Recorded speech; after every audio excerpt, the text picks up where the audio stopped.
Hello, it's Rick and Mike, and today we are going to summarize in a few minutes summarize the over 1,000 page Big Beautiful Bill, which we've already got questions on this week already on. So, um, yes, they just passed the Big Beautiful Bill.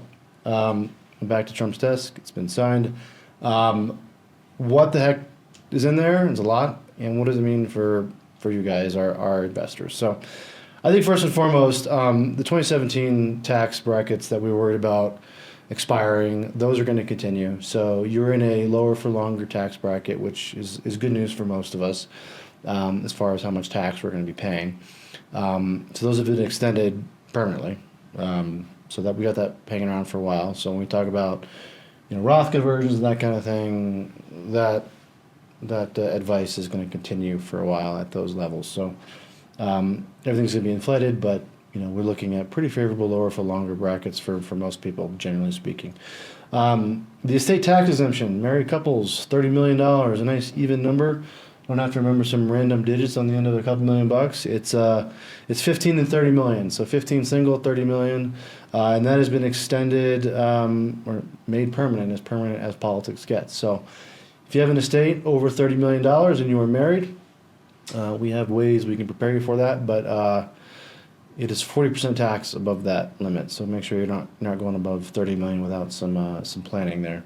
Some of you may laugh, but if you take a look at your plans, some of you may actually get closer than you think if you look at compounding and the awesome job we do here.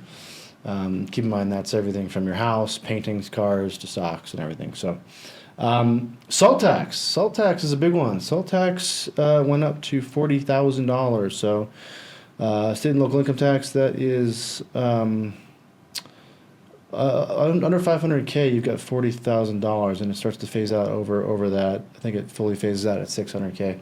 That is good. It reverts back in 2029, so not permanent, but you got another 4 or 5 years on that guy. No taxes on tips up to certain limits that start phasing out.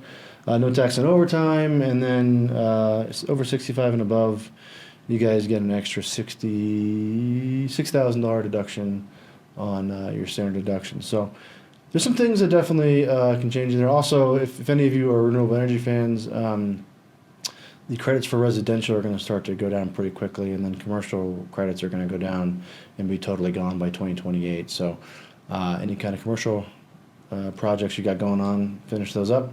And then if you want to put solar on your roof, that kind of thing, you might want to get that done sooner than later. So, what else, Mike?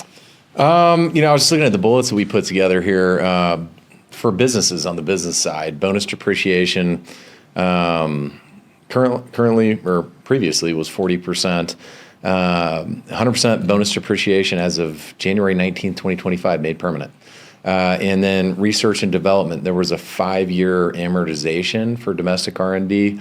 Now can be fully expensed in the year that you do it, made permanent.